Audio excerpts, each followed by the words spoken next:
भारत माता की, भारत माता की जय श्री राम।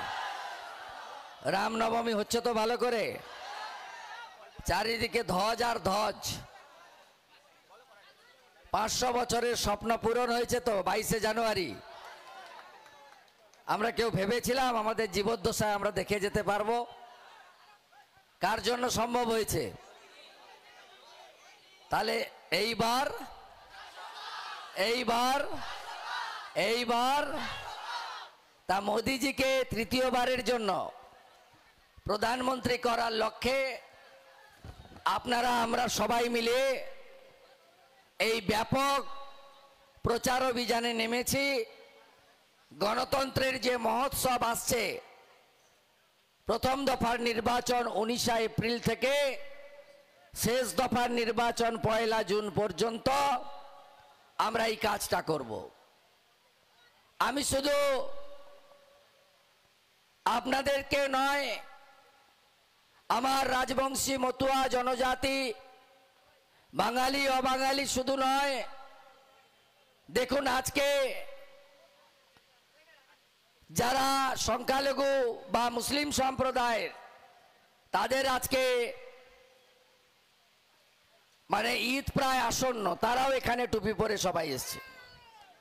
এরা রাষ্ট্রবাদী, যারা বন্দে মাতরম গাইতে দ্বিধা করেন না, যারা 26শে জানুয়ারি 15ই আগস্ট জাতীয় পতাকা তুলতে যাদের আপত্তি থাকে না, যারা জাতীয় সঙ্গীত গাইতে এতটুকু দ্বিধা করেন না, সেই ভারত মাতার প্রতিটা সন্তান সকলেই সঙ্গেই আমাদের সুসম্পর্ক। তাই নরেন্দ্র মোদীজির স্লোগান सबका साथ, सबका विकास, सबका বিশ্বাস, सबका प्रयास, ওরা এই সব কাজ করে। মমতা ব্যানার্জি এই কাজ করে, সিপিএমও করে। সিপিএম এর নেতা মোহাম্মদ সেলিম, তিনি বেছে বেছে সংখ্যালঘু ভোট কোথায় বেশি আছে খুঁজে দাঁড়াতে যান। এটা হলো তোষণের রাজনীতি, বিভাজনের রাজনীতি। আমরা এসব ভেবে করি না, নরেন্দ্র মোদীজি এটা করেন না।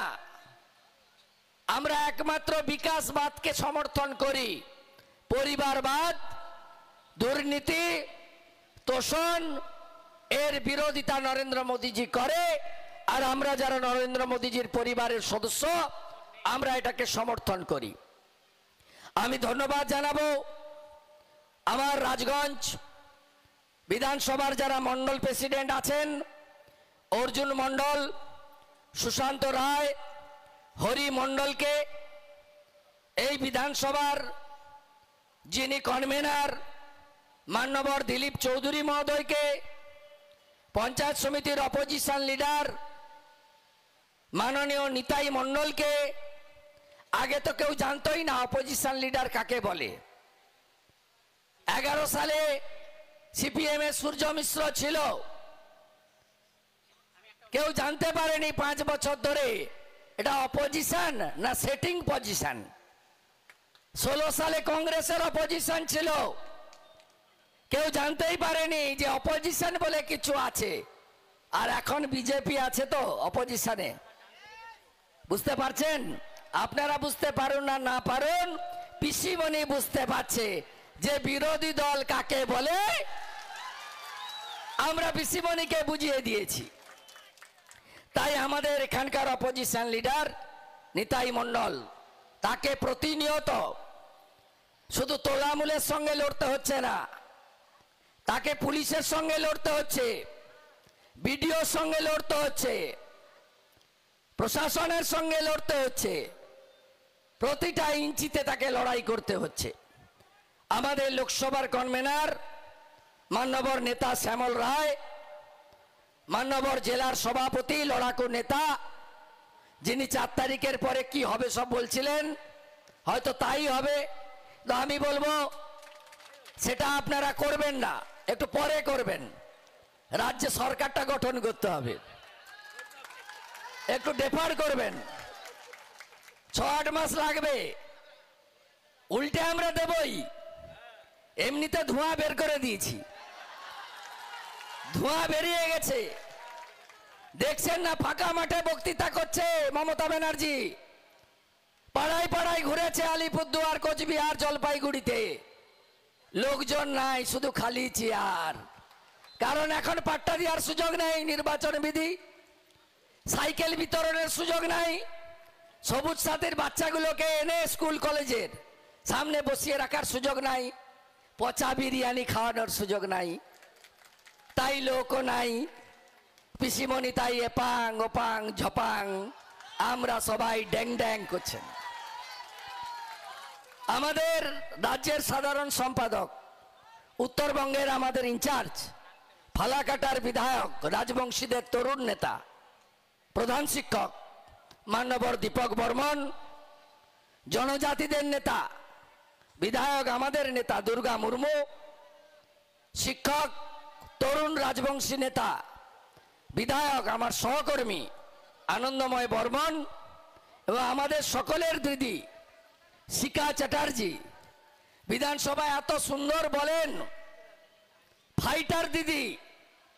বিধানসভায় কোনোদিন গ্যালারিতে গেলে দেখবেন যে কিভাবে অগ্নিমিত্রা পাল, তাপসী মণ্ডল, শিখা চ্যাটার্জি, শিরূপা মিত্র চৌধুরী, চন্দনা বাউড়ি, মালতী দি, সুমিতা সিনহাদিরা কিভাবে ফাইট করে। এরা আমার সঙ্গে রামপুরহাটের বকটুইতে গেছে, যেখানে মুসলিম মহিলাদের পুড়িয়ে মেরেছিল তৃণমূল। ইনারা আমার সঙ্গে হাঁসখালিতে গেছে, যেখানে দলিত কন্যা ক্লাস 9-এর ছাত্রীকে ধর্ষণ করে পুড়িয়ে মারা হয়েছে।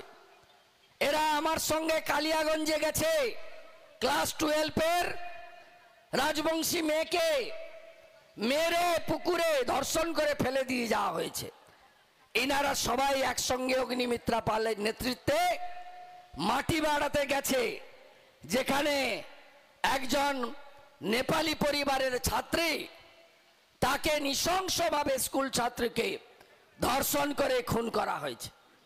তাই দিদিকে অভিনন্দন, আপনারা বিপুল পরিমাণ মাতৃমণ্ডলী এসেছেন, প্রায় অর্ধেক মিটিং শুধু মা, দিদি আর বোন।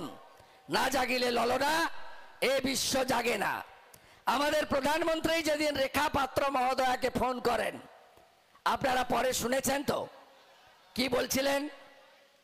বলছিলেন শক্তি স্বরূপা, আপনারা হলেন শক্তি।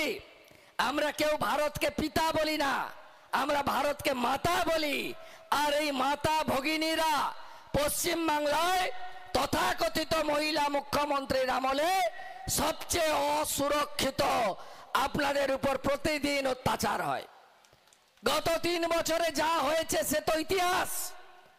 সবচেয়ে বড় কথা, সন্দেশখালী দেখেছেন, ওই শিডিউল কাস্ট পরিবারের, ফিশারম্যান পরিবারের, ওই শিডিউল ট্রাইব পরিবারগুলোর দরিদ্র মহিলাগুলোর কথা আমরা জিজ্ঞেস করেছিলাম। আমি তো অনেক কষ্টে ঢুকেছি ওখানে, হাইকোর্ট করে, ডিভিশন বেঞ্চ করে, 3 বারের চেষ্টায় তারপরে ঢুকেছি। আর কিভাবে শাঁখ বাজিয়ে, কংসাল বাজিয়ে, ফুল ছুঁড়ে মারা বেরিয়ে এসছে, আপনারা টিভিতে দেখেছেন। তারা বলছে মধ্যরাত্রে কম বয়সী, দেখতে সুন্দর মহিলাদেরকে শাহজাহান শেখের লোকেরা ফরমান পাঠাতো, যেতে হবে পার্টি অফিসে। মাঝ রাতে পিঠা খাওয়ার ইচ্ছা হতো। একদিন নয়, 2 দিন নয়, 10 বছর ধরে এটা করেছে। মারা 19 তারিখে বদলা নেবেন না? আপনার সম্ভ্রম, আপনার সম্মান যারা ভুলণ্ঠিত করেছে, তৃণমূল যদি না হারে তাহলে পিঠা খাওয়াটা বন্ধ হবে। পিঠা খাওয়া যদি চিরতরে বন্ধ করতে হয়, তাহলে ভারতবর্ষের গণতন্ত্রে জনগণ সবচেয়ে বড় শক্তি। আর নির্বাচনের ফল হলো আরো বড় শক্তি। তাই এটা আপনাদেরকে ব্যবহার করতে হবে। তৃণমূল এবং তৃণমূলের